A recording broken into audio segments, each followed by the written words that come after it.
Good evening, everybody. My name is Liat Margolis, and I'm a faculty here in the Landscape Architecture program. And on behalf of the Daniels faculty, it is my pleasure to welcome and introduce tonight's lecturer, David Gissen. David is an associate professor of architecture and visual studies at the California College of the Arts, and the author of the book Subnature, Architecture's Other Environment, the first book to offer a theory of pollution within architecture that falls outside of the scientific or solely environmentalist concerns. His recent work focuses on architecture's quote-unquote less than perfect encounters with the natural environment, specifically the nature that results from the trauma of urbanization, such as dust, dankness, and debris. He advocates that we let go of the fantasy of a pure and harmonious relationship with nature and the belief that some supernatural savior will fix our current environmental crises and disasters. David studied architecture at the University of Virginia, Columbia University, and Yale University, and received his PhD from University College London under the direction of Matthew Gandy and Adrian Forty. His essays and research have been published in journals such as AA Files, AD Energies, Grey Room, Curb, and Log, and magazines and newspapers such as Architectural Record, Domus, and The Village Voice, New York Times, and The New Yorker, among many others. In addition to editing the book titled Big and Green and the Territory issue of AD Magazine, Gissen has also recently been published in the book Writing Urbanism in 2008, The Ethics of Dust, 2009, The Religious Imagination in Modern Architecture, 2011, Air, 2011, Coupling, 2011, and Landform Buildings, 2011. David's curatorial, experimental, historical, and design work has been staged at the Lower East Side Tenement Museum, National Building Museum, Yale Architecture Gallery, Maryland Institute College of Art, the Toronto Free Gallery, the Museum of the City of New York, and the exhibition titled Landscape Futures at the Nevada Museum of Art. He has lectured on his work internationally, including recent invited talks at Yale University, Princeton University, the Royal Melbourne Institute of Technology, the Royal Danish Academy of Art, the Bartlett School of Architecture, the Humanities Center of the University of California, Santa Barbara, and Postopolis, LA, sponsored by the Storefront of Art and Architecture. Quite impressive. We're delighted to have David here tonight to present his lecture titled Some Thoughts About the Ground. Please join me in welcoming David to the podium.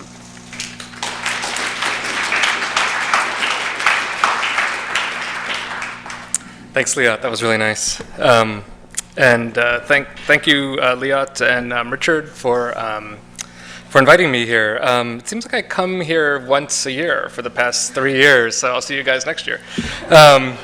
Should be awesome. So I'm going to take you through some thoughts about the ground, and maybe just introduce all of this work a bit for you. So for about the past 5 years, I've worked on a series of written and visual projects that all in some way engage with concepts of nature and environment in the history and theory of architecture and cities. Some of this work is very historical in nature. It attempts to uncover and somehow to uncover the historical roots of the dominant ideas and representations of nature and environment within contemporary architecture. And then quite a bit more of this work attempts to uncover and conceive of ideas about nature and environment that I consider in some way to be either liberatory related to critical political traditions, and often just simply outside of the dominant practices that we see around us. Those of us that are interested within the concepts of environment within architecture, or working within ideas of environment or nature within architecture. So for this talk, I've decided to take material from several of these recent projects of mine and assemble something that gives you some kind of narrative, historical and contemporary discussion about the ways in which architecture and urbanists have dealt with the problem of the urban ground.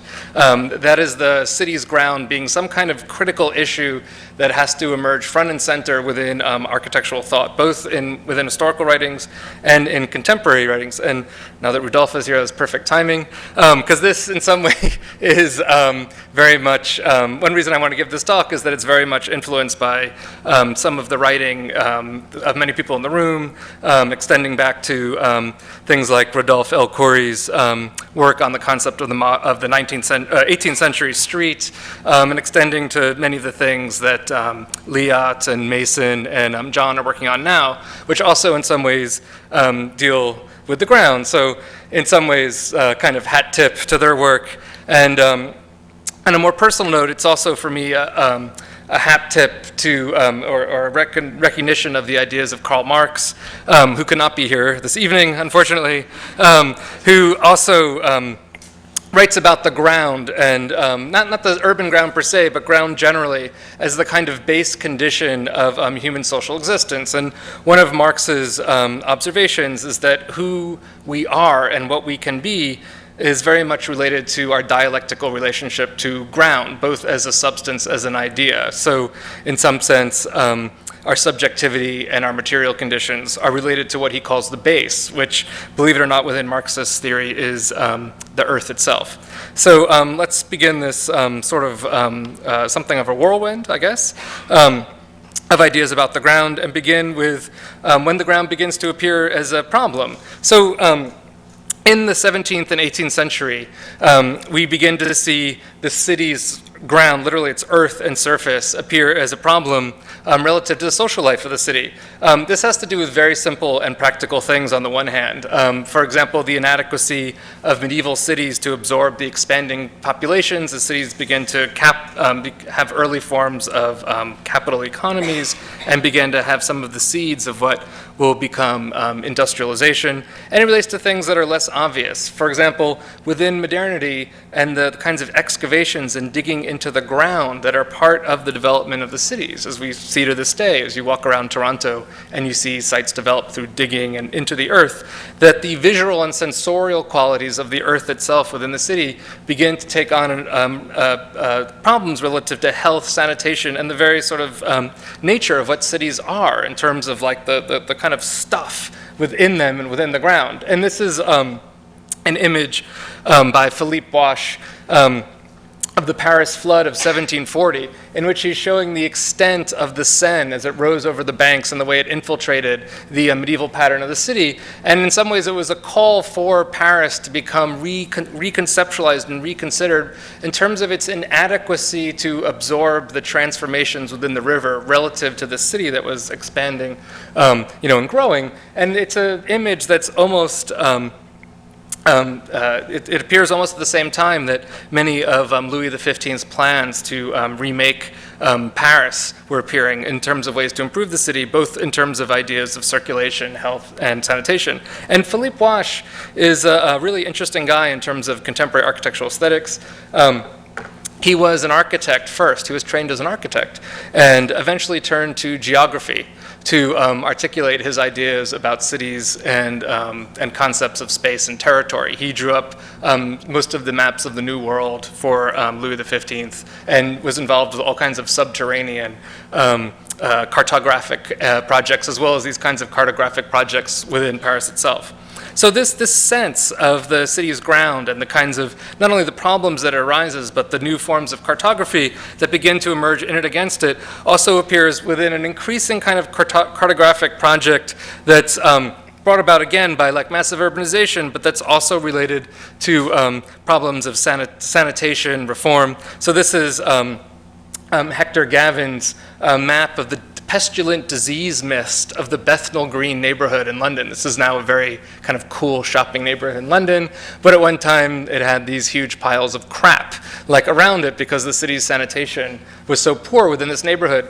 And Gavin imagined himself as this kind of geographic cartographer who was moving through the spaces of the city, and those intensities of brown sepia color that you see are the intensities of the aromas from things like the fetid matter within the street or waste or compost heaps. This is kind of gross, but I'm kind of into this kind of stuff. And sort of beginning to map out that as some kind of fluid kind of image of what this neighborhood might be in and over on top of its normal street pattern. And so these kinds of images also talk about new forms of like urban exploration in which the kind of colonial project that's happening at precisely the same time gets laid within the city, and people began imagining, problematically so, the city as some site for exploration, in this case, a kind of olfactory exploration of London. And the image, this is one of the few original sepia prints you can find. It's in the John Hopkins Library, and I'm actually holding this with my hands. It's about to crumble into dust, so it's full of cracks and creases. And I apologize about the resolution, but that was about as good as could be done at that particular time. And this kind of cartography, too, we should say, also reflects a kind of like a kind of upper middle class, a kind of bourgeois horror at what cities are becoming and the kind of uncontrollable nature of the urban ground and the efforts to try to explore and fix that. So within this kind of cartographic enterprise, there's also an intense discovery of the urban underground. The urban underground is where this sort of vaporous and primordial effluvia of the city is imagined to be held, things such as miasmas or night airs or gases. And so the underground begins to become this place that begins to become explored within this zone. And we can use different words to describe what people were noticing and sensing within the spaces of the underground, both historically important spaces such as this ancient sewer that becomes rediscovered in Rome, as well as the rediscovery of the sewers under Paris in the 16th century.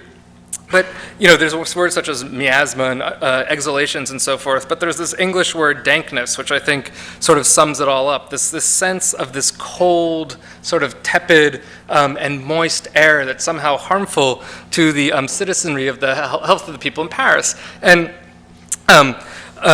there's an architect who's quite an important architectural theorist, Philibert Delorme, who was asked by Henry II of France to go into the Paris sewers and to explore this site within the ground. There's odors emerging within the city, and he's sent down there, and there's this great description that becomes somewhat fictionalized by Victor Hugo in Les Miserables, in which Delorme is moving through the sewers, and he's overwhelmed by the dankness, the little saturation of the air down there, and he has to turn back. It's this incredible passage in which he's leading this party to go underneath the medieval sewers of Paris, and he suddenly has to return up for air like a fish because it's so horrifying down there. So this thing, this dankness, this night air, this thing that's held within the ground, becomes a kind of focus within a modern project, and particularly the ideas of how to eliminate this from both the experience of the city, but also literally the material nature of the city.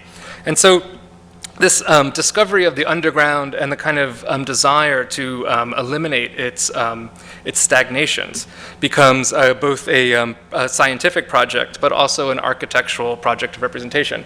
This is an image probably many of you know. This is well, it says on there what it is, but it's Pierre Pat's section of a street, but it's also one of the first continuous street sections drawn in which a section through architecture and then through the section of the street are shown continuously to show all kinds of interrelationships between interior spaces, underground spaces, as well as spaces of waste and flow. And so there's several ways this space has been interpreted, both in terms of like ideas about paving and ideas about the water supply that appears in the fountain in the background. But I would argue this is not only one of the first street sections, it's also one of the first sections that shows the idea of a city being, and the ground of the city being put underneath the logic of flows and vectors, By that I mean like this image is full of details to show the movement of waste into sewers, to show how the sewer is nicely rounded and will propel water and wastewater through the city, to show the movement of water into the city, smoke up and out of the city, air out from basements. So it's as if not only the street and architectural space are shown coordinated, but all of a sudden this city becomes an object of flow. And also that flow is used to eliminate things such as dankness and this kind of foul and tepid environment that we understand to exist within the city, its underground, and within its surfaces. So once these kinds of qualities that begin to become discovered within cities begin to become eliminated from cities, we see two different types of approaches. Once these become theorized as possibly being eliminated, I would argue we see two different approaches among many, but these dominate. Once eliminated as a source of danger, the underground and its dark and dank spaces can suddenly become mythologized or even sublimated in this, which is one of the most disturbing sort of images from French architectural history in terms of some of its gender dynamics within the statue, is really about sort of mythologizing what would otherwise be horrific aspects of the underground city. It relates to traditions of grotto design from the Renaissance, but it relates to other ideas about engineering nature, but also giving them this kind of mythological, historical nature. One goes into this underground grotto within a Parisian park to come into contact with that dank sense, but now suddenly seen as some kind of historical aspect of the city that's pleasurable versus frightening. But it's certainly like a much more dominant approach is what we see here. This is the reworking of the Paris sewers by Eugène Belgrand, and this is both a photograph of the Paris sewers that were redesigned under Haussmann, but it's also a very important representation in terms of the history of photographic representation itself. This is the first artificially lit underground photograph, and this is part of a series that Nadar developed underneath Paris. And one of the images is supposed to show the cleanliness of the sewer within Paris once it was re-engineered. Also, again, the sense of like flow and dynamism and movement of both light and air within this space. This is a space that's been cleaned up. And we also should understand that as Matthew Gandy, this contemporary geographer, argues that when this plate of images appeared in Paris and in France, they became very famous images and very popular images because they visualized to Parisians for the first time the fact that the underground was now a sanitized space, just like the above ground in the city. The underground, sort of the horror of the underground, its potential idea as a site for a disease was somehow eliminated, and that the underground was now a rationalized space, just like the space above. And again, going back to the comments that I made about Pierre Pat, we are seeing the vector, that idea of flow, pushed through every surface of the city in an effort to rationalize the urban environment. And so it's really just a hop, skip, and jump to something like this, which is, again, apologies for the resolution, this is something pulled out of an archive a little bit before fancy digital photography. Anyway, this is a study of the air currents within the New York City subway, and that sense of the vector becomes literalized within the city's underground, both in terms of the drawing of the arrows that you see moving through the space, and this in a sense becomes both an engineering and an architectural project that continues in many ways to this day, this sense of movement and flow being the optimized environment. All of you in this room who are interested in concepts of environment within architecture very likely turn to this kind of representational imagery to develop images, the sense of trajectories of stuff, and that your job is to, in some sense, negotiate those trajectories under movement and to create like a lower air-conditioned space or something that optimizes water flow. But the idea is that nature and environment become pushed through the logic of the vector. So this is one approach. And then, in some ways, a related but perhaps more ultimately radical approach is the idea to completely eliminate the underground altogether. This is Le Corbusier's famous comparison of a 19th century masonry house with his concrete system on the right. And he wrote, in this image, not only that he had accomplished some great revolution within architecture, but that he had eliminated the basement with this image on the right.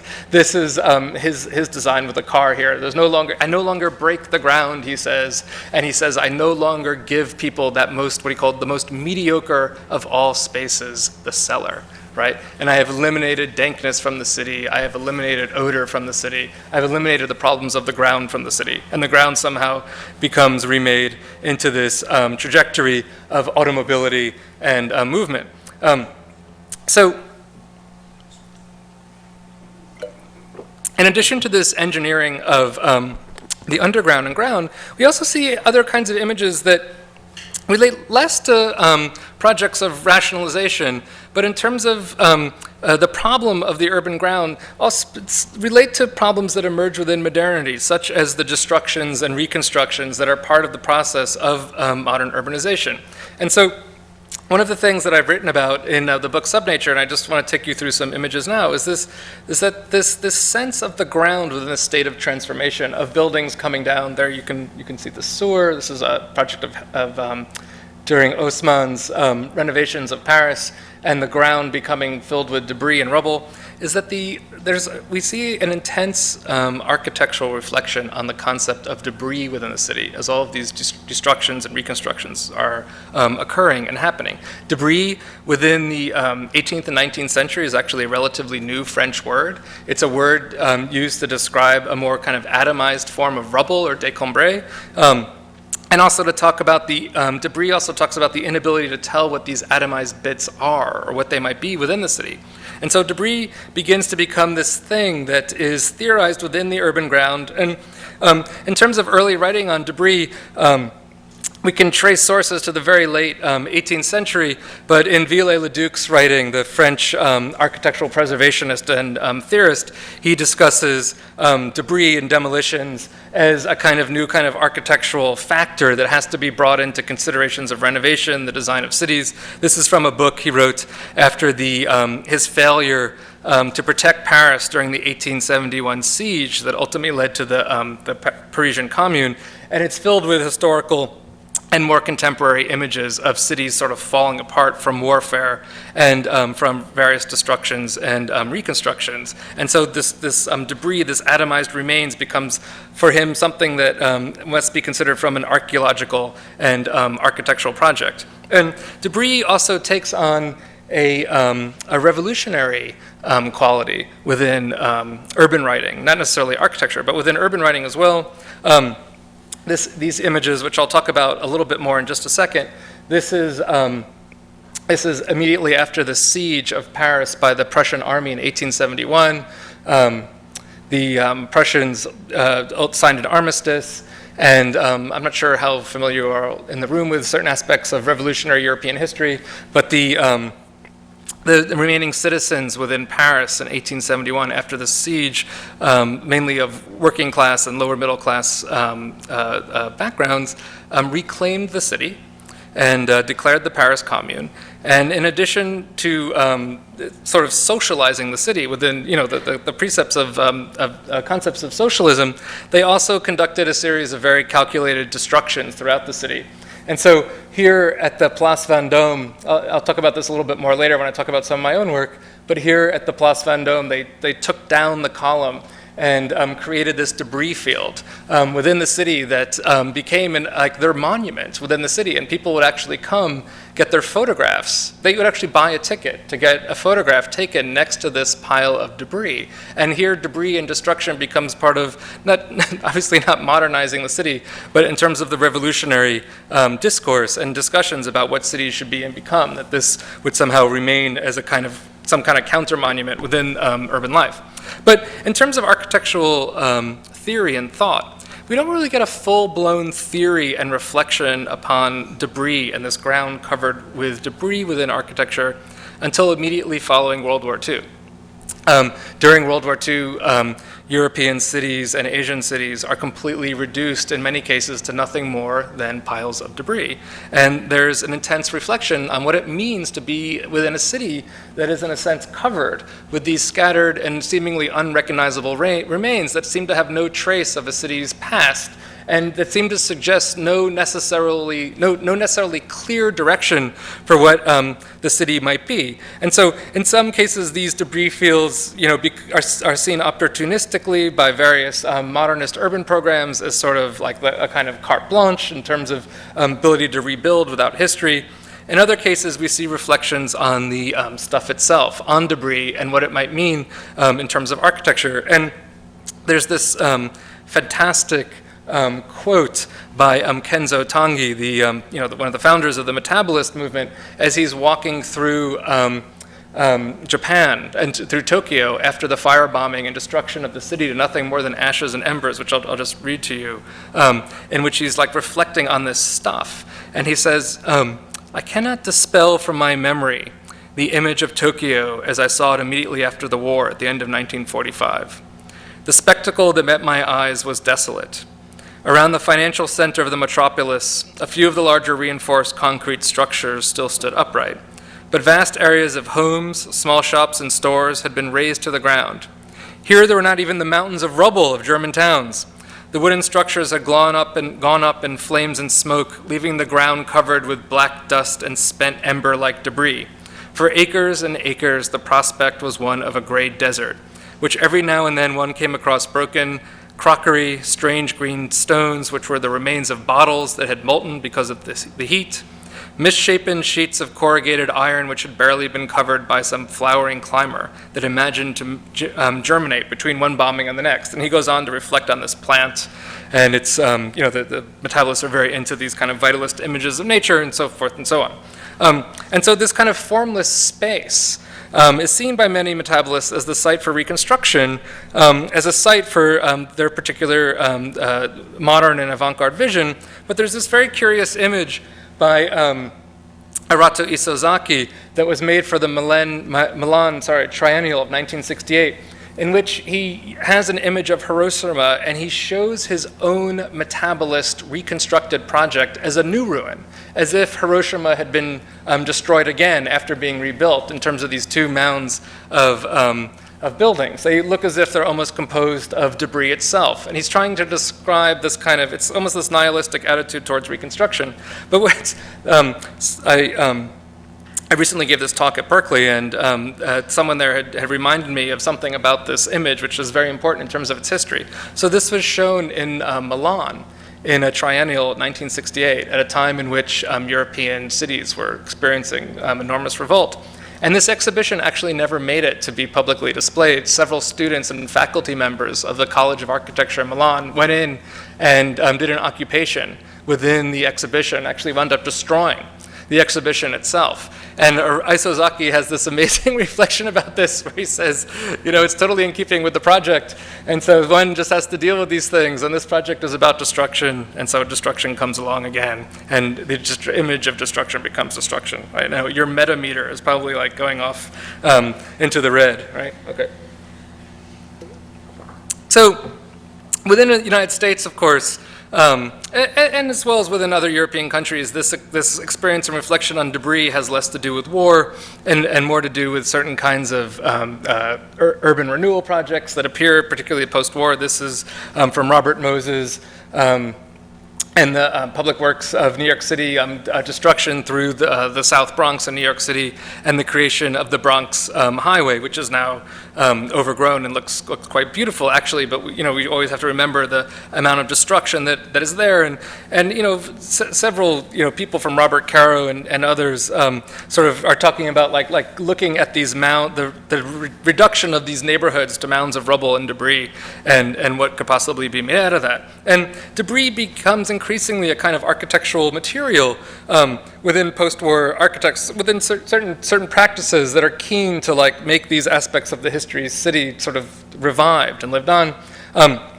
When Allison and Peter Smithson were asked to do the Robin Hood Gardens housing project in London, the neighborhood was made up of late 18th, early 19th century townhouses, and when those were demolished to make room for these large concrete frame buildings, they asked that the remains of the buildings be gathered together and heaped into the center, which you can see right there as a kind of marker of what once stood in this neighborhood. So this is all of the rubble and debris from the neighboring buildings that forms the heap in the center. And as many of you know, Robin Hood Gardens right now is threatened with destruction. In fact, there was an effort to try to get it listed, which completely failed. And so it seems within the tradition of this project that as they destroy it, they should just let this mound get larger and larger, like some sort of Walter Benjaminian heap of history that just sort of grows. But if you've gone there and are all familiar with the project, you don't play on a mound of dirt. They weren't that sort of mean, although that would be kind of interesting and potentially cool.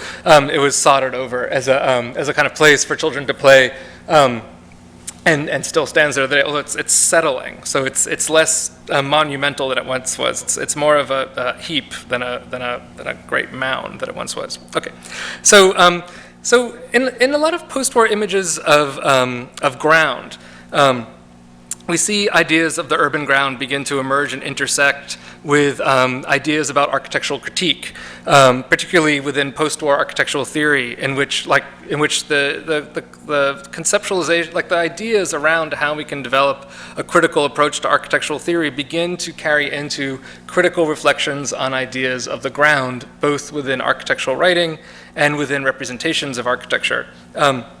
These two images of the Bauhaus were photographed by Leonardo Benevolo, the Italian architectural historian. For those of you over 40 in the room, you might remember these. There's these history of architecture books with black bands from MIT, and those were authored by Leonardo Benevolo.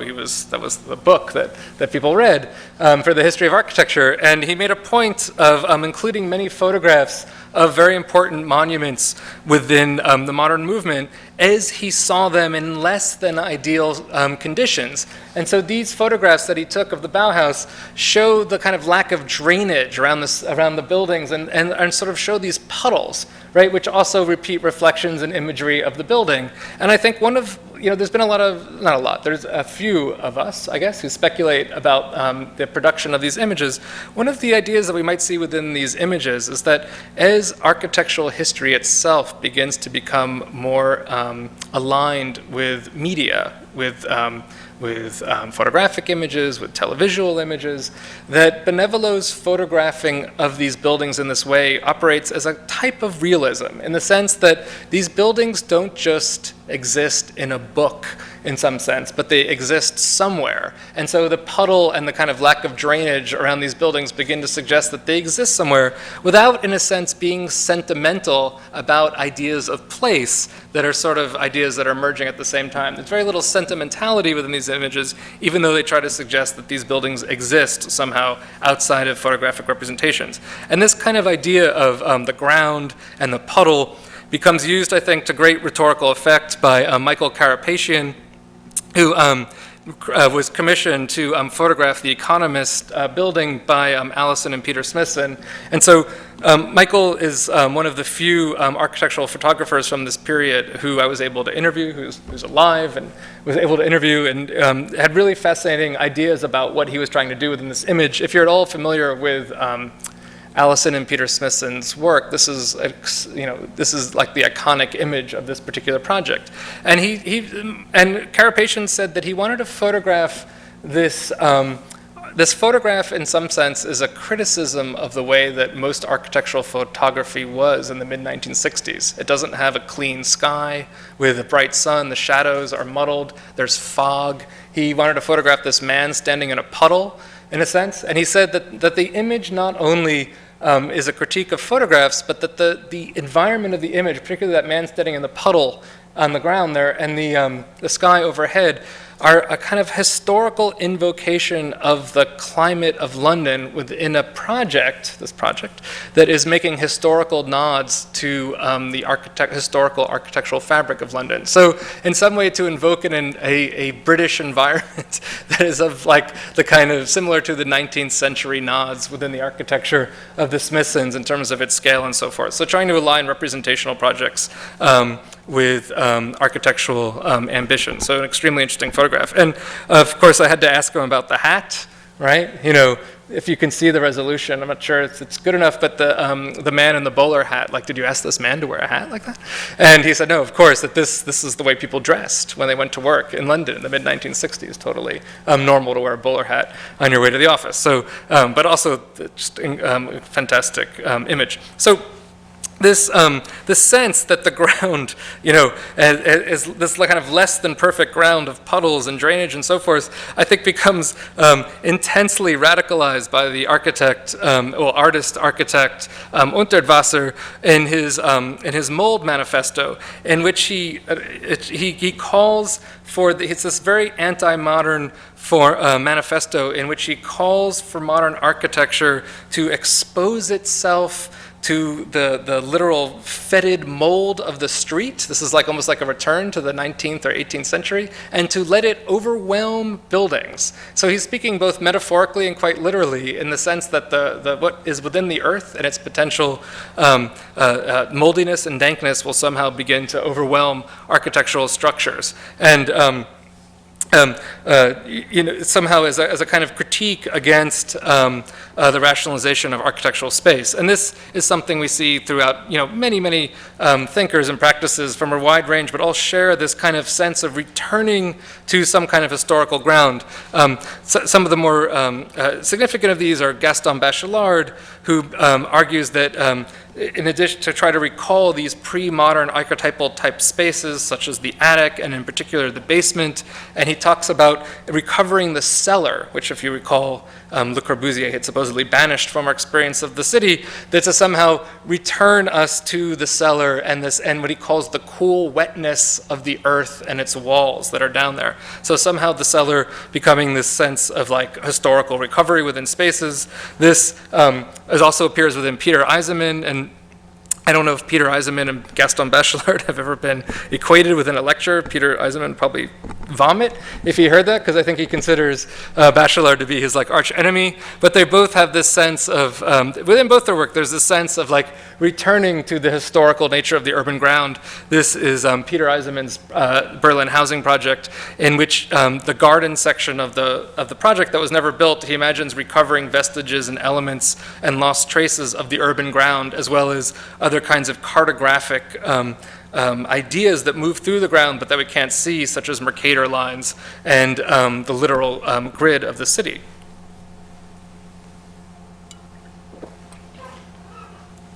So this kind of historical recovery of the ground, we also see intersecting with urban ground, intersecting with the project and reflection on identity.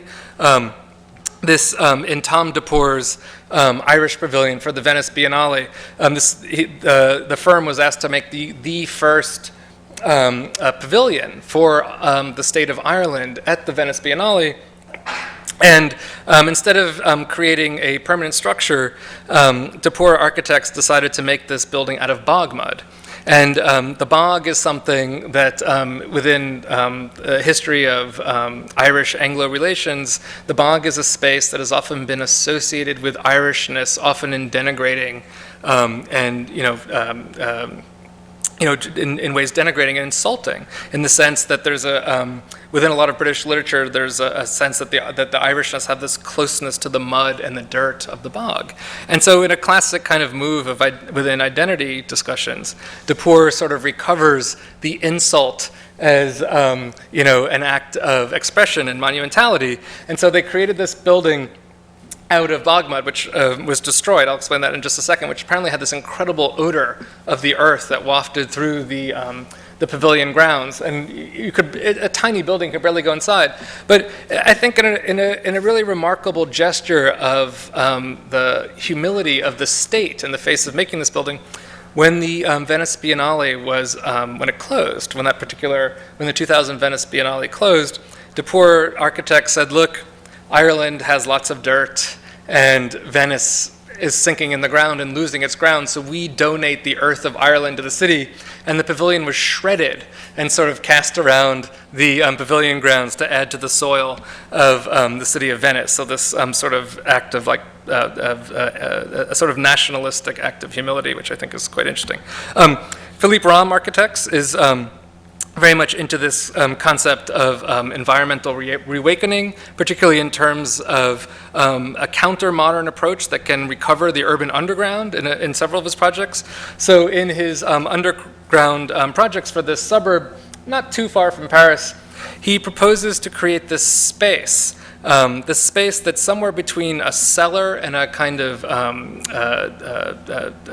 room without any clear use, just a place to gather up the, as he calls it, the aromas and the temperature of the earth. This space that this is the space in the underground that'll pull out the scent of the earth, and that he imagines lifting up and into the spaces of the house itself. And he says, I think quite interesting, he talks about this house as having like a kind of terroir, like a nice wine, that you will be inside this house and have a sense of the smell and the experience of the soil within the house, and the taste of dirt, as he put it.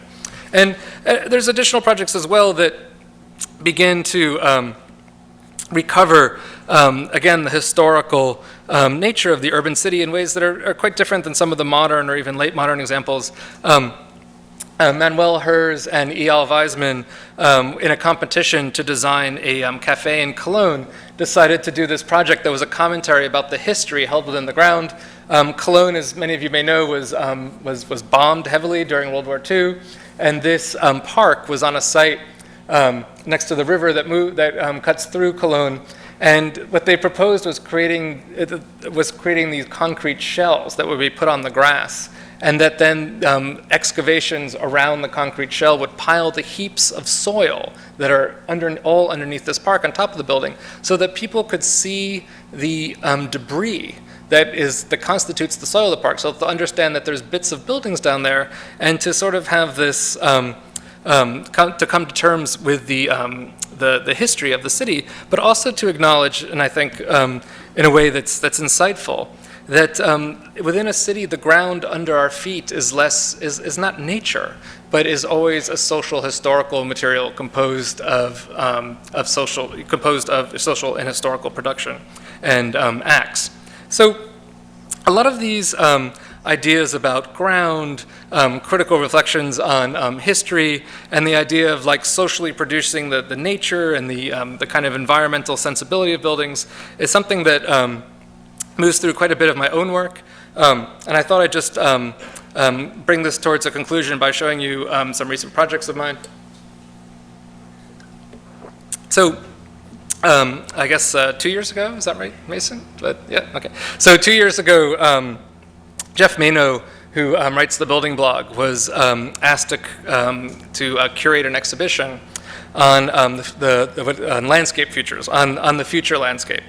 And among the people that were commissioned to do work for that, including Mason White, Jeff had asked me to do some images as a historian, not necessarily design a building, but to create some images that talk about potential historicizations of landscape, particularly in the context of cities. Like what might be some future historical projections about ideas of landscape within architecture. And so I'll show you some of these, but this is just the entry to the exhibition and these 4 photo murals that I was commissioned to make. I worked with this renderer in London who I'd send these incredibly cruddy sketches that I actually made in PowerPoint, because I don't know how to use computer rendering programs.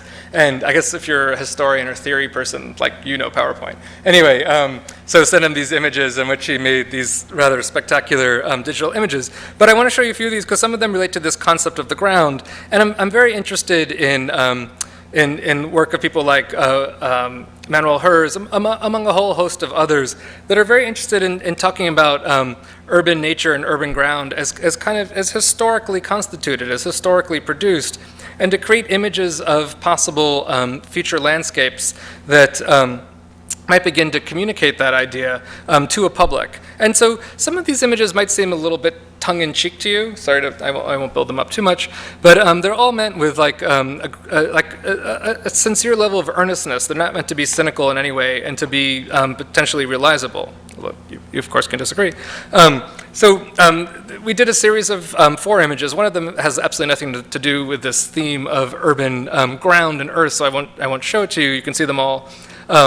You can see them all online if you wish. But again, to make a kind of self-evident the way that the urban ground is continuously reworked, relative to various kinds of concepts, ideas, ambitions. So here in Central Park, set in a grove originally planted by Olmsted's engineers, we see this, sorry, I should talk more about this. We see this museum-like grid extended over the space, and in which the outdoors begins to take on a kind of museum-like quality. All of these images, which are from the series Museum of the City, are in some sense about, again, creating this kind of historical sense or atmosphere around the spaces. So things like tree trimming that are everyday normative activities begin to become built into the space itself via these trolleys moving up and down, and this kind of museum-like space in which the detritus of gardening begins to move around it in this enormous grove, and perhaps there's lights up here that shine on the trees at night so that we understand the park to be the museum it is. And in developing this image, I was very influenced by Matthew Gandy's writing about Central Park, in which he argued that Central Park, when we walk through Central Park, on the grounds of Central Park, we have this sense of we know now, and most New Yorkers are aware that it's artifice, that it is a natural production, like all nature is in cities or in the countryside. But that what Matthew argued more so was that the museum has, in terms of its managerial structure and the way the park in its managerial structure and the way in which it is maintained has actually copied or mimicked the administrative structure of the Metropolitan Museum of Art. It has a board of trustees, it has conservators, and so forth. And he says we really need to understand the park as being the mirror image of the museum. And so this begins to make that a bit more self-evident rather than couching it within some kind of image of pastoralism. And so this sense of like this museum like grid of space begins to extend through all manner of spaces in an attempt to make us realize that these spaces are historically constituted. So you're all aware, the bed of the Thames River is a place in which history of the city of London is endlessly being recovered and seen. And so we imagine this grid of lights extending through the water, and in a sense illuminating the Thames not just as a causeway, this space of flow, but also as this space that holds within it historical artifacts related to the history of the city.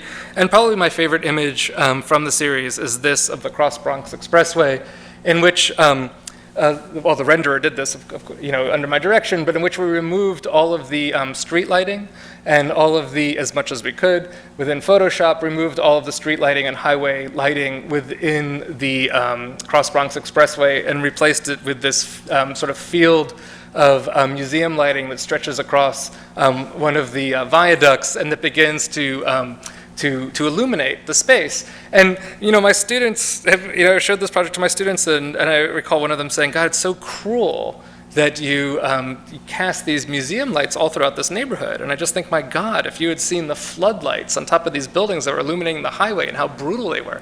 This is by far an improvement in terms of like the sense of livability and illumination of this thing. And who doesn't want to live around with a museum in their neighborhood? It's like fantastic, right? So this thing becomes somewhere between a natural history and a social history museum. But I think also this image and a theme that moves through a lot of my historical writing and some of my own sort of experimental historical projects like this is always countering these sites of flow and movement with sites that describe a different kind of spatial sensibility, whether that's stagnation or some kind of counter project to, or some kind of sense of reflection versus this endless sublimation to vectored spaces, which I find quite obnoxious. So the final project that I thought I'd show you, and this brief talk might verge on performance as I hand this thing around. Here's the petition you asked about. All right. And I don't have a pen on me, so I apologize. So this last project is something that I'm working on right now about that mound of rubble and debris that you saw in the Vendome, and is very much the Vendome Plaza, and is very much about urban ground and earth, and very much about experimental forms of architectural historical practice, very much about envisioning spaces outside of urban environmental flux and flow, and is also, I think, the first project, well, the first project of mine that explicitly has some kind of radical or nod or hat tip to revolutionary urban history, which interests me a great deal, both politically and as someone who writes history and theory. So just to explain a little bit more about what happened in 1871. So after the communards, the communards, took over the city, they were besieged by French national troops from Versailles, who laid a new siege around the city.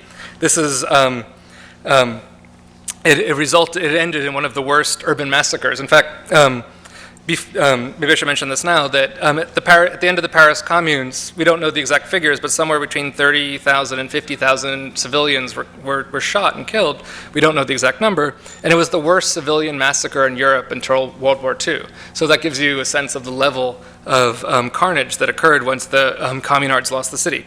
So while they briefly held the city for 3 months, Gustave Courbet, the early pre-impressionist painter, the realist painter, proposed moving the Vendôme column to the Invalides, the hospital for veterans, as he said that in Paris we don't need this image of militarism and might in the center of the city. This column was built by Napoleon to celebrate his victory over the Austrians, and it's made from something like 300 Austrian cannons that were melted down to create this kind of bombastic and ridiculous caricature of Trajan's column in Rome. And the whole thing is wrapped with images that shows Napoleon as a kind of Roman emperor and his victories over the Austrians, and it's crowned with this statue of Napoleon, which faces, of all things, the Street of Peace within Paris. And so this is in the center of the Place Vendôme. You'll just see a little bit more in a second. So Courbet said that this monument not only doesn't, he didn't believe this thing belonged in the city, but he certainly didn't believe this thing belonged in this particular public square. And so he proposed moving it, and he was outvoted by the communards, who proposed just destroying it as an act. Okay, and both Courbet and then almost 100 years later, Guy Debord, the French situationist, said this was the greatest work of 19th century art ever completed, the destruction of the Vendôme column. So they hired these engineers volunteered to figure out a way to bring this thing down quickly, and they cut a incision, like they cut away the marble in the base of the column, just like you would cut a tree to topple it down. And then, and then here you see the thing falling. But before this thing was destroyed, they built this very interesting thing, which is probably the only, besides the barricades, it's probably the only thing the communards, these very ambitious and optimistic socialists, the only thing they built while they briefly held the city. It is the only object that they built in Paris. They built this mound, which you see here, which is made of hay, manure, soil, and all kinds of various detritus, just shit that they sort of like pulled out of stables and elsewhere in the city to assemble this mound. And why did they build this mound? They built this mound because the neighboring, the owners of the renters of the neighboring shops, as well as the engineers that had stayed in the city, said if you brought down something so large against the Paris street that it would literally explode the windows within the Place, but it would also crack the sewer underneath the street, which was not only supplying water, but also getting rid of wastewater in the city, and then it would be this act of destruction. So it's like a big cushion. It's like those things that firemen build when people inflate when people jump out of buildings. It's this cushion, but it's this fascinating thing for me because it's this object that's completely subnatural in some ways, but it's also this moment of urban care within an otherwise destructive act. So they built this thing. And here's a very optimistic drawing. I don't know if it's by a communard or someone else, in which it shows these barricades, which are, you can see here, just pathetic little things. Like they got overrun so quickly, sadly for them. And here it shows them as almost this like these well-engineered ramparts. And this was most likely, in this kind of like Egyptian mound, which is just a big pile of crap. And so as the column was brought down, it broke into 3 pieces. And and has this rubble heap, which I described earlier. So briefly, within Paris, for 2 weeks, as they were figuring out how to destroy this thing, the mound of Vendôme stood as both a symbol of their soon-to-be revolutionary act of destroying this object of militarism, as clearly an object, and along with the barricades, that is completely against the urban vision of Haussmann as the site of flows and conduits of movement and vectors centered on these monumental objects. This is something completely different in terms of urban visions. Again, people lined up to have their photograph against this thing. I really don't, I guess it's like when living in Oakland recently and people going down to get photographed at Occupy Oakland, just the thrill in the air one imagines that was so brief. And so here, this kind of stub of a monument and this pile of stuff. Well, as all of you who have been to Paris know, the column has been rebuilt. In 1873, the French government sued, the victorious French government sued Courbet and demanded that he pay for the reconstruction of the column. They ultimately held him responsible, even though he didn't actually call for the destruction of the thing. And if you go to Paris and you see Courbet's artwork in museums, one reason the French state has so much of his art is because it was extorted from him to pay for this work. So one should pay their sort of penance to this thing. So this petition's passing around. I of course won't take it personally if you don't scare it. I saw you had this panel on the instrumentality of history. Well, this is instrumental history. So this petition to call for the reconstruction of the mound, okay, not for the destruction of the column. And so I think, obviously it would be ridiculous to destroy the column because one can then, of course, demand that the column be rebuilt again. And one can move the column only to have it rebuilt elsewhere. But really what we should do, and I've been working with my renderer who worked on those Museum of the City images, but here really we're calling for the mound of Vendôme to be rebuilt as this object and revolutionary symbol of the potential of the act of the communards and the potential of this thing to happen again, but not necessarily happen again. But as the only remaining revolutionary object of a recreation of revolutionary object of this particular movement, this mound of crap in the middle of the city. I probably would not make it out of manure, but soil and hay would certainly do. And put it in a vitrine, of course, so the rain doesn't move it, ruin it. And we propose having these holes, so one in this glass box. So this thing obviously is not alive in any kind of like strict sense, but the sense of this dead thing having this kind of environment of its own as this kind of object that we will sit and look at and think about what cities could be or become. And of course, what the ground and how that relates to the ground can be and become, and of course, bringing this all back to Marx, what we might ultimately become within the city. So I hope you've enjoyed my little history and theory and a little bit of rant at the end and a little bit of highly instrumental history to call for some kind of other possibility within the city, nature, and ideas of environment. So thanks. Yeah.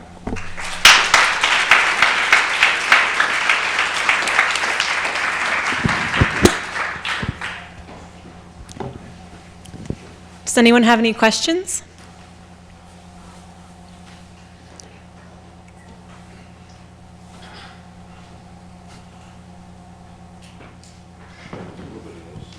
Okay. Thank you very much, David. What surprises me, and I'm very glad you ended with the reconstruction of the mound because it does make for a critical path throughout a number of your works and writings. But I'm surprised at the museological archive of the bell jar that is the vitrine, because one of the acts of the communards was to posit in a true social democracy an evolutionary and changing future. And this freezes the moment, not unlike the memorialization of the column itself. Right. And maybe you could take that a little further. And I keep also thinking of things like Sebald's text on the natural order of destruction, and which again are reflective on history, but not only of history's past, but history's future. And because I think your first sketch of this doesn't have the vitrine, is that correct? Oh, no, that has a vitrine also. It's just, that was one of those PowerPoint sketches. Oh, okay. Yeah, not very legible. Because but yeah, I'm surprised by the vitrine. Yeah, well, I think we can stay focused on the vitrine, and I think I can respond to your very good point, which is that I totally agree. Well, first of all, this is completely out of scale. I'm teaching my renderer perspective, which is interesting, but it needs to be about 10% smaller. But this, it is absolutely a vitrine and museological in that way. But I see with this incredible phallic symbol rising above it, and this mound of dirt beneath, it is a vitrine, but I also see it very much like those, because it talks about the potential of the thing falling into that again, I very much see it like that safety glass that one breaks before one pulls the fire alarm. So it's a vitrine, but it's also just this flimsy sort of glass thing that could, obviously is not going to be ever be smashed, just like that emergency pole is never really ever smashed, but is sort of has that kind of there's supposed to be that kind of like visual sentiment about it as well. So yeah, but that's a good point. Yeah.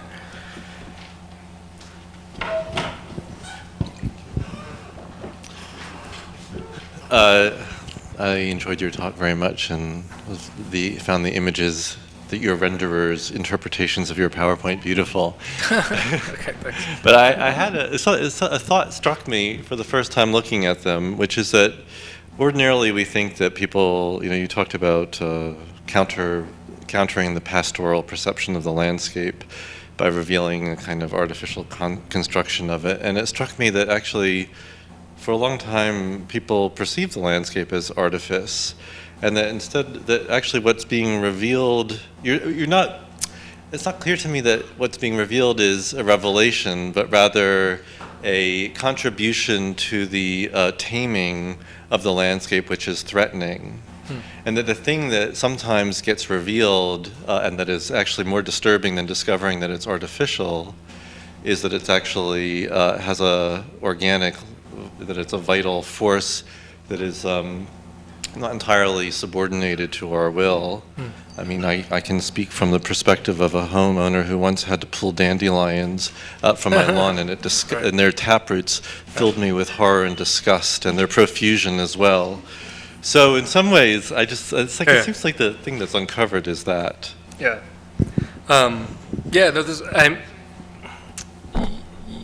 Okay. I mean, I think it's just ultimately like, I can't disagree, obviously, that dandelions, I can't deny that dandelions crop up in your yard or mine, or that as Jeff Goldblum said, is that his name? Said in Jurassic Park, life finds a way, right?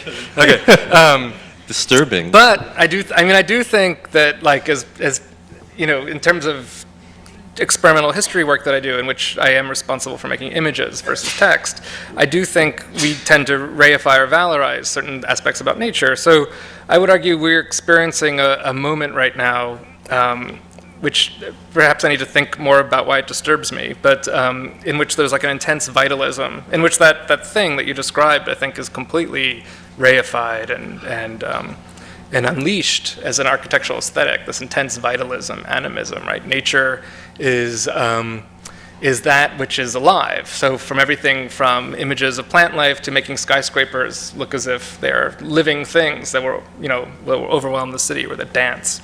So I would argue there's in my work, not that I'm trying to make things look dead, okay, but I'm trying to make I'm always trying to create a sense of lifelessness, not that's about death, but that's about some other aesthetic, that you're always looking at objects that we understand as part of socio-nature. Maybe we should use that word, which I prefer, that's confusing. But there's very little sense of animism or vitalism within them. Everything always seems to have this sense of lifelessness. For me personally, I think that relates to certain kind of political ideas, in the sense that, within a lot of, let's say, Marxist and neo-Marxist writing. I feel like I can talk about Marxism, neo-Marxism in Canada, right? You know, it's I'm not going to get like, you know, sent out in handcuffs, right? Oh, no, yeah, you're not going to be strung up. Okay, good. Okay, right. Well, I would argue there's a strand within those particular forms of thought that is very concerned with the making of the world's appearance to endlessly be alive and full of life, when in fact things are much more produced, and often things are not alive. Everything, again, from a skyscraper to money itself.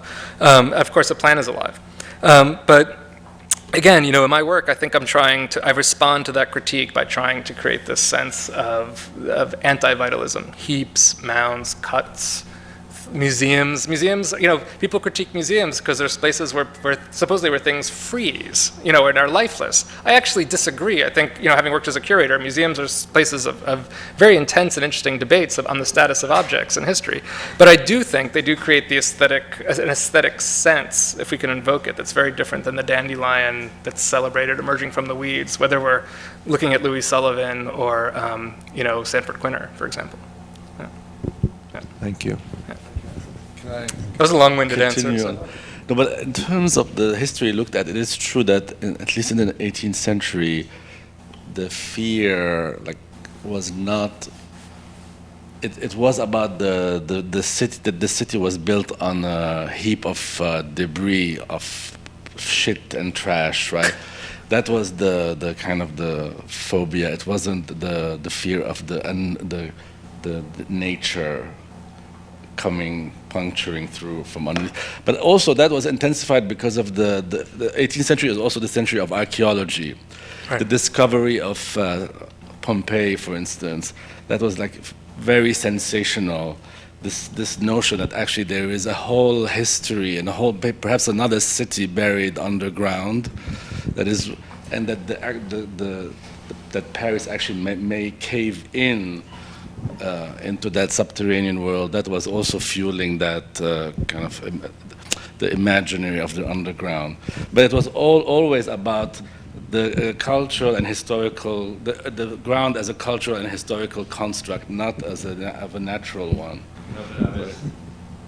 I was thinking about the transposition to what I presume to be a critique of more Anglo-American or North American perceptions of nature, which naturalize it, but at the same time that these critiques have become quite familiar and may contribute to the taming. But in any case, you've answered it at length. And Okay. I wasn't thinking so much about the 18th century concern, but his transposition.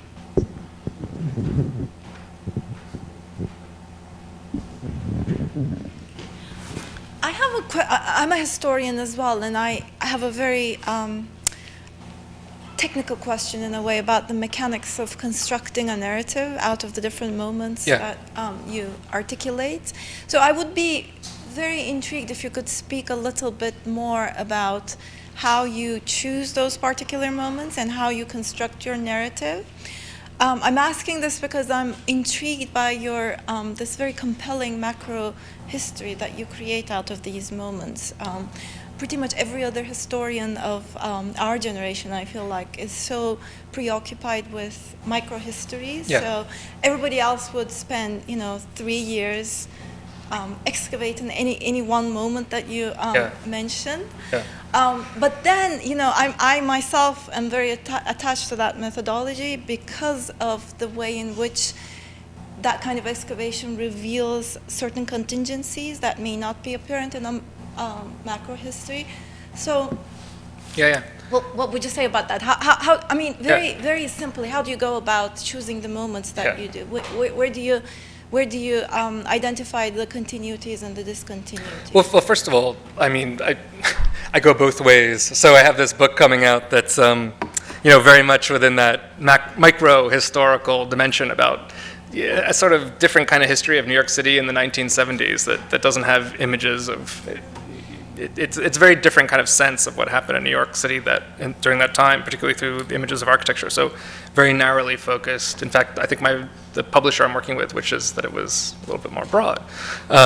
So first of all, in terms of tonight, I'm cobbling things together from many writings and projects. So it really just depends on the project. So oftentimes I will completely focus on something with that kind of, how far can you drill how deeply can you drill the drill of history into a particular moment or particular time? Totally fascinated by that kind of history.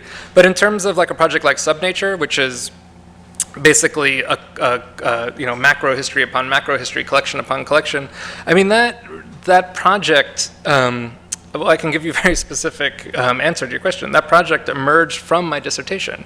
I found that when I was working on my dissertation that I was always being asked to read these things. Like, you need to read everything about the emergence of vectors, because you're interested in vectors. You need to read everything you can about about the underground or the sewers, because that relates to your project. You need to read everything you can about mold. Like, I had 3 months where I was reading about mold, right? And getting ridiculed by friends and family, like David's the mold guy.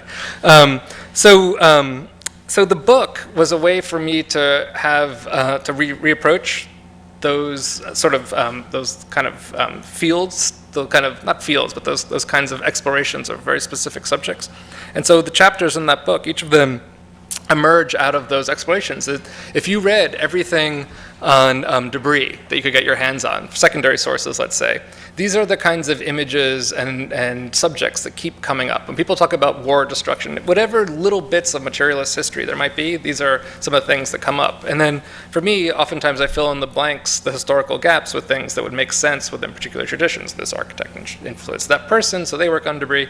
So that's very much the way that project came about. Stan Allen commissioned this essay, this afterword for his new book, Landform, which is also sort of like big sweep. And that really was more of like a curatorial approach. Like in a sense, like these images have kinds of visual relationships to each other that I was discussing that sort of, for me, are not more important than certain kinds of historical relationships, but I can create some kind of historical, not connections, but writing that can begin to collect them all together. So that project, I would argue, is neither history, maybe theory, certainly not criticism, but more curatorial in nature. Does that answer your question? Or? Yeah, okay. Yeah. But Subnature is like the kind of a book about detritus from the detritus of a dissertation. That stuff we read but never use. You know about that, right? Yeah. Hi, I know this is maybe a little obvious, but could you discern the difference between subnature and nature? Like how are you using the word sub? I mean, the first thing that comes to mind is maybe the subaltern, or the unconscious, or something like that, or. Yeah, I mean, for me, it's a term of representation. So if the whatever reviews of the book that have come out have always critiqued my sort of way of setting this up, but. So for me, there's it's really a term of representation. So if the supernatural is, let's say, the aesthetics of the ascension of a world that we cannot see or touch or exist, but one imagines is out there, let's say within the Baroque church or with other kinds of aesthetics that try to invoke the supernatural, that's a category for me, the supernatural. This space that's outside of human comprehension and human apprehension. It's a space that would perhaps go to a death, or with some spectacular event that we can't even conceive. The natural is a conservative term in the sense that the context within which one imagines human life to be set. I'm actually somewhat critical of that idea, but nonetheless it is an idea that we can see within the picturesque among other kinds of aesthetic programs, right? That human life is set within nature. Of course now we've completely complicated that. And then the subnatural, which is this context within which is produced by human society, but which is of no use and cannot sustain and may in fact be threatening to human society. So things like pollution, which is probably the largest product of industrialization, but which we have seemingly no use for, even though I think now they're trying to do carbon farming or something. Pollution has no function other than, it does have a kind of function in terms of development, I would argue, but it has no obvious kind of relationship. So that's the subnatural for me. It's what we make, but which we can't, but which we have no use for. Similar to the abject, but I don't describe it from psychological perspective. I describe it from a materialist perspective. Yeah. Does that make sense? Or are you totally confused now? So supernatural Baroque church, natural picturesque, subnature, I don't know, Francois Roche. Okay. Although, I don't know, I don't like putting him in that trio, but whatever. Smithson's subnature. Okay. Better.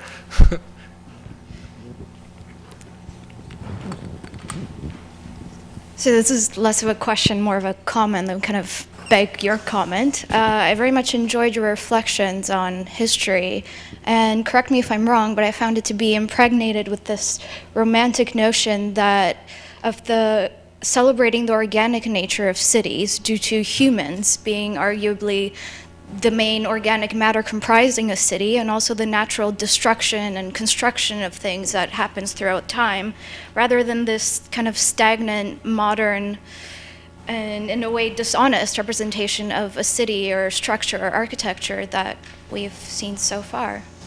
Yeah. Wait, say the first part again? So The kind of celebrating the organic nature of a city, rather than the stagnant kind of. or the produced. Like I'm very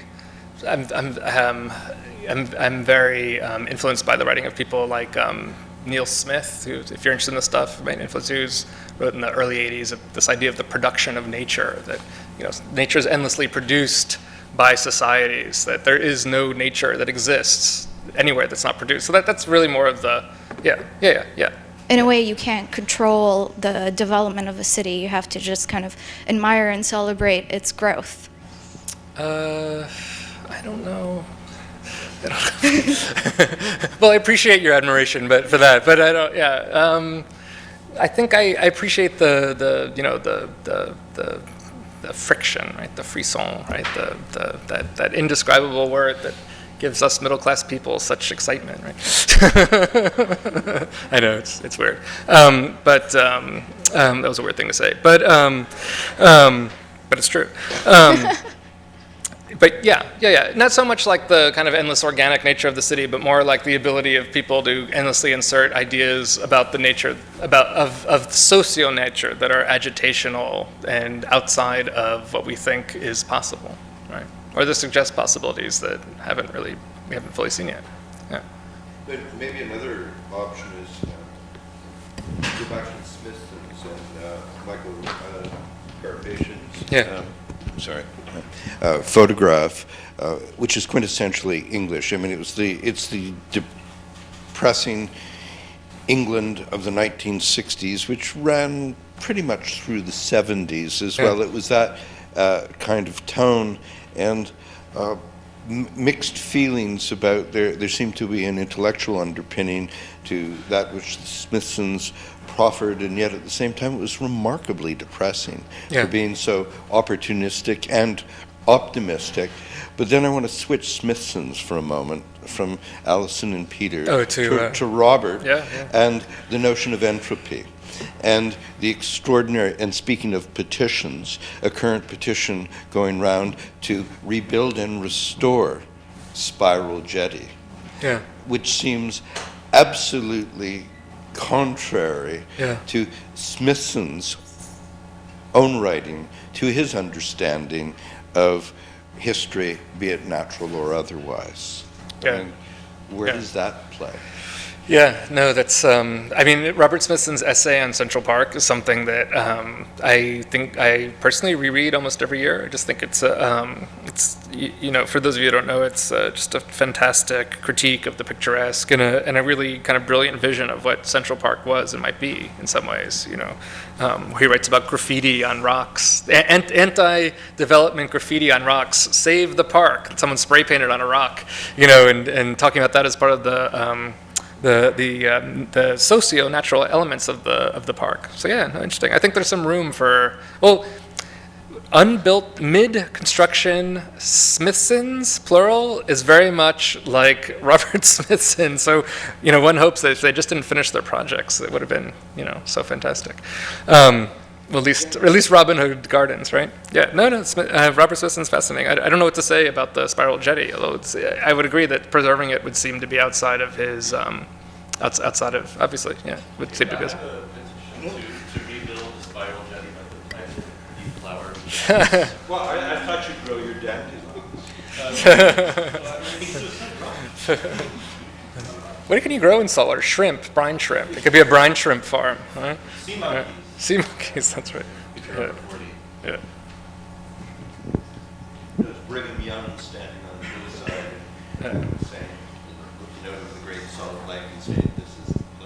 Yeah, yeah, yeah. There's a great project that brings to mind. There's a great project by the artist Matthew Buckingham that illustrates what Mount Rushmore will look like in 100,000 years, in which all the faces will erode, and it's a very sacred site to Sioux or Cree Indians. So to return it to its non Jefferson Lincoln self. Yeah, that's a question.